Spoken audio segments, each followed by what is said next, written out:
ማንኛውም ሓጃ ያለው ሰው አላህን ቀጥታ መጠየቅ ይችላል። በአላህና በፍጡራን መሃል እኔ መሰላል ካልሆንኩ የሚባል ነገር የለም። ይሄን አስተሳሰብ ኢስላም አውግዞታል።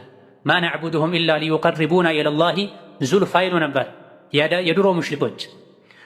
ከአላህ ውጪ ሌላን አናመልክም እኛ ጣዖቶችን ደግሞ ሷሊሖችን የምናመልካቸው ወደ አላህ እንዲያቃርቡን ብቻ ነው ይሉ ነበር። ይሄን አላህ ሽርክ ብሎታል። ዱንያ ላይ ነው አንድን ባለ ጉዳይ የመንግስት ሰራተኛ ለማናገር ወሲጣ የሚያስፈልገው አማላጅ የሚያስፈልገው። ሰዎች ጨካኝ ስለሆኑ ስለማይራሩ አንድን ትልቅ ሰው አግኝቶ ጉዳይን ለማስፈጸም አማላጅ መላክ ያስፈልግ ይሆናል። ወደ አላህ ግን ለመግባት ወደ አላህ ለመቅረብ ወሲጣ ያስፈልግ፣ አማላጅ ያስፈልግ። ሷሊሖች ራሳቸው ከአላህ ይፈልጋሉ። ወልዮች ዑለሞች ራሳቸው ለአላህ ስጁድ ተደፍተው ዝቅ ብለውም አላሁመ ለከ ሰጀድቱ ወቢከ አመንቱ ያሉ ይማጸናሉ።